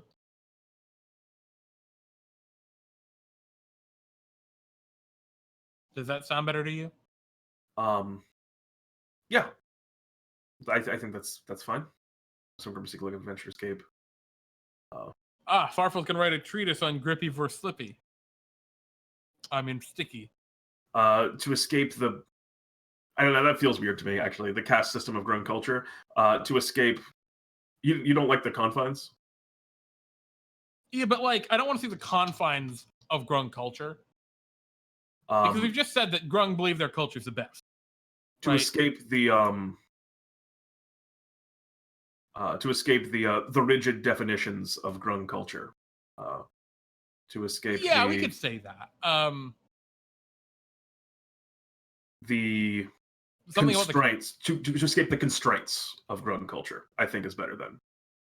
Because that's not saying that like it's not saying it's bad, it's saying it's restrictive and there's certain things you can't do. So sure. I think that's fine. Sure. So I'll change that. Is there any other text that we would want under Grung as adventure? How did Grung like deal with other creatures? I was just thinking the same thing, because I would like one more sentence to just get that Grung names down there. Well, I mean, I would think maybe another one or two. Oh, there we go. The hierarchy of Grung culture. Perfect word. I think that's a great word. You know, I won't fight on it. You don't think so? I'm not as crazy about. I'm not. I think it's crazy perfect. About hierarchy. So if you give it a should make me watch Indiana. Yeah, no, I think it's fine. Okay. When dealing with creatures of other races, what do we want to say? Of other races, cultures, or societies, Grung tend to. What do you want to say here? I don't know. Grung. I want to say like play by their own rules and ignore. And ignore the laws and regulations of other people. Well, we just said that they're I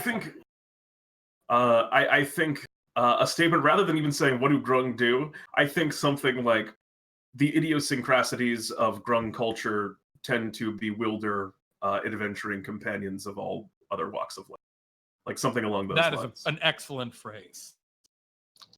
Idiosyncrasies. God, that's totally wrong. Spelled. It's an H I put in there. Okay. The idiosyncrasies. I said idiosyncrasies. I don't think that's a word. Whatever. I say that a lot. I think I fuck that word up all the time. Of Grung culture. Do you want to say Grung culture? Or Grung behavior? Sure.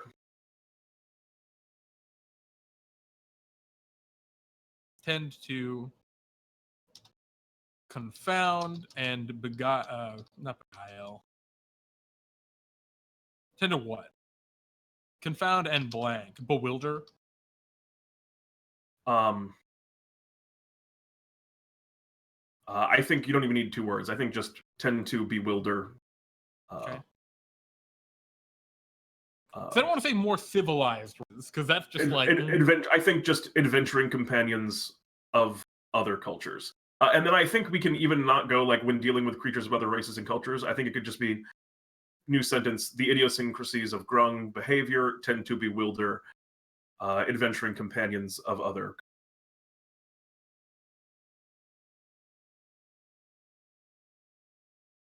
Yeah, that doesn't feel right just sitting alone, though.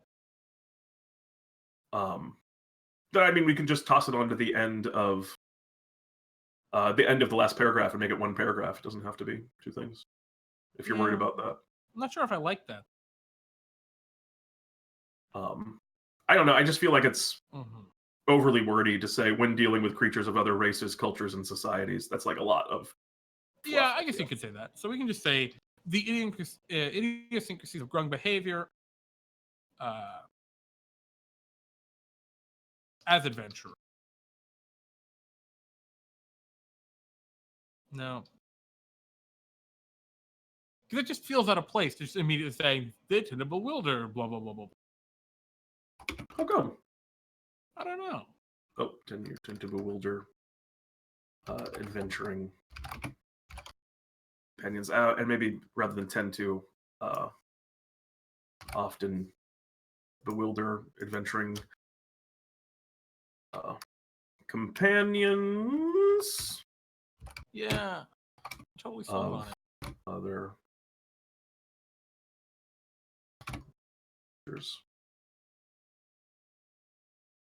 Bionic Shiva. Yeah, no. Unfortunately, the Indiana Jones thing, I know that like hurts people every time I.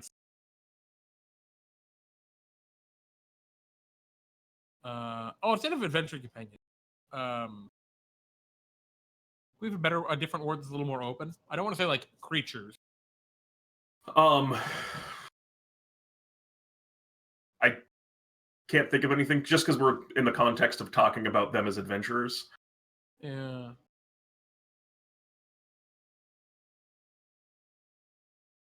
I don't have. Tend to bewilder other adventuring companions. Bewilder other adventuring companions. Or bewilder their adventuring companions. And maybe we could say and lead to trouble, or something like that. Does it?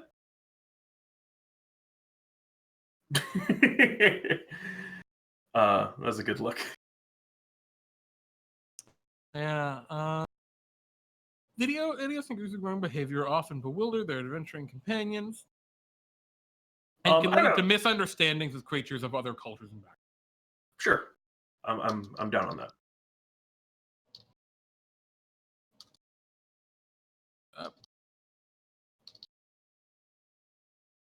Okay, I didn't think it was quite. It was just that small beginning part. I felt like it was missing something because it missed the bigger context of. I'm fine with where we're at on it. It also is the perfect length. That's what's really important to you right now, huh? It's true. What if we made that its own paragraph? What are you implying? Oh, you can just do that. Oh, I'll die. All right, and now let's get to the finale. Let's get to the real question that everyone cares about. Go on that straw poll. Vote one way or vote the other way. That choice is up to you. Jeremy, I assume you'll be voting for Sticky Toes. Pete, all I'm doing is I'm on the straw poll, and now the straw poll is on another page, so no one can see my vote. And now I'm voting. And I'm just going to wait. We'll see how it goes. I'm watching it. I'm kind of getting that live feed. I got my results. Oh, the votes are coming in, guys. Everyone, just make sure. And for anyone who doesn't have the context on this, may not have been here the whole time. The voting for The voting for this is on, should we name the feature that gives them a climbing speed grippy toes or sticky toes? Exactly. And as we're moving forward, oh, wait a minute. I was just about to say that it was about to be sticky toes by a landslide, but then there is a slight, I'm watching the live feed. You can't say the results yet. We're not ready. We're not ready. Well, I think we give it a couple more moments, but then I'm ready. We'll give it a few more minutes. So I'm ready to talk call it a little bit about this overall. So at this point, we're pretty much done. We've flushed out our grung. It's got a nice, pretty write-up to it. It's pretty much ready to roll. What Pete and I will do at this point is we're going to give this another very thorough read through in places where we think maybe there's a better convention for text. Like I'm trying to think down here, like the aposematic coloration. I feel like there's got to be some better text for that somewhere. And maybe it's like in the bard for the cutting words. Maybe we can find some better text for how this reaction show off your colors thing works. But maybe not. We'll figure it out. Yeah, I think the word that's throwing me the most is causing disadvantage. Feels a weird way. Yeah, so we're going to figure out precisely how we want to. Immediately. But otherwise, we're pretty much set. Adhesive appendage. Oh my goodness, 12 for 10 cents. Nope. Not doing that. Not going to change it to adhesive appendage. Adhesive appendage. Let's maybe in some world there would be an adhesive. How do you feel about can climb as the name of the feature? Anyway, the votes are in. It is sticky toes with 6 votes. Sticky toes. Defeating grippy toes. I apologize. Grabby limbed is very good. Level 100A. I actually like sticky toes better too, so I'm down. I was devil's advocating, but I like sticky toes. And so sticky toes at Ormain. So at this point, yeah, we're pretty much all set. At this point, we will, give this a good read through, make sure there's nothing we really need to change. I think we're good on that quote. I like that a lot. I think it's a very good quote. It's very good. And yeah, from there, we're just going to put this up on the website and bada bing, bada boom. For this particular one, we may not put it on the website yet. It'll be on the new website for certain, because the new website's again a week or two out of being ready to roll. So it'll be on the new website 100%, but we will post this once we've read through it another couple times. Probably, I'd say by Wednesday at the very least. We'll put a link to the PDF on our DnDTime Discord, which you can get on by following the link in the chat. So yeah, that's about it. That's our grung. We love the grung. I'm very excited that these guys are going to have an official stat block now for Pete and Jeremy's D&D time. Agreed. And yeah, it should be great. I'm very excited. So Pete, what else do we need to do? We need to talk about what other content that we have coming up in the upcoming weeks. We're referring to with regards to the grung or with regards to the No, I was talking about exactly what you picked up on. Okay, cool. Just making sure. Yeah, we need to so on Wednesday we have DnDTime Talks, which is a show where we discuss all things Dungeons and Dragons. This upcoming week's topic is as of yet to be determined, but you'll hear about that on Monday when we do our announcement. But it's a quick show. It usually lasts about an hour, and we talk about something related to, well, Dungeons and Dragons. Last week was an interesting one as we did a little bit of brewing on DnDTime Talks, but yeah, we'll see where the upcoming week takes us. Also, tune in on Friday for Pete and Jeremy's D&D Time. If you're not familiar with it, we do it every Friday. We've been doing it for a very long time now. And we run 3 one-shot adventures with members of our community and people who hang out on the stream and people who just hang out and watch the show. It's a lot of fun. The adventures are ridiculous. They're very silly. There's a lot of information you can find beneath the stream. Specifically, there's a link to our website where you can learn how to get involved if you're interested in playing Dungeons and Dragons with us. But I highly recommend it. 4 adventure ideas that came up in the chat today that was like, oh man, I want to run that. I want to run that. Oh yeah. It's gonna be good. And then a week from today is what I believe is going to be the finale of Waterdeep Dragon Heist. That should also be a lot of fun. I can't wait to see what Jeremy's got prepared. Apparently we're going off script. Yeah, I'm going way off script from the normal module. It's going to be great. I'm very excited. So that will also be a blast. And I think that's all that we have in the upcoming week. But stay tuned. Specifically, we do our big kind of announcement dump, I think, on Fridays generally. And there's just a lot happening in DnDTime right now. Oh, yeah. So make sure you stay tuned for more updates on the many, many things happening. The website, big boss battles and stuff in DnDTime. 2 months away from Halloween, all kinds of stuff. Shit. So yeah, we have so much going on. So it's gonna be a jam-packed week. Now, Pete, the week after next. So not this upcoming Friday, but Friday the 23rd. You're not gonna be available. That's true. I am not going to be here that particular Friday, so don't look for me there. I'm gonna Jeremy, be do you doing know? something whack. So we'll Do you already see. have it? I've got some ideas in the old noodle. It's gonna be good. In terms of like no some of the stranger boss things battles again. No, I was gonna say in terms of some of the stranger things we do, they're usually when me or Jeremy gets run of the place, the craziest stuff happens. So expect something probably strange, but I'm sure that will be delightful. I am also certain it will be delightful. I'm very excited. This can be. And yeah, that's about it, I think. I think so as well. Thanks again to everyone who tuned in and watched. We really appreciate the support, hanging out, brewing stuff with us. This was fun. Very relaxing brews tonight. Yeah, absolutely. It was a very, very relaxing time. I really enjoyed it. So thank you all. We love you guys. Thank you for tuning in. I want to give an extra special thank you to The Forgotten One for hosting us. Thank you, Frog. Oh, thank you, Frog. And Fraynor for resubscribing 18 months of Tier 1. Holy shit, oh that's a long time. Oh my god. Thank you very much. Hey, thank you. Thank you, Dime a Dozen. I appreciate that. That is very kind of you. Dime a Dozen, 12 for 10 cents. Jeremy, did you just snipe that? No, I didn't figure that out. The chat did. They're way smarter than I am. Oh, I was like, oh my god, Jeremy, you're brilliant. It's a next level name. That's a very good name. And you know what else are good names? I'm Pete.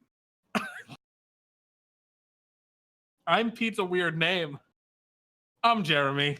And this is DnDTime Brews. Brews. Good night, everyone.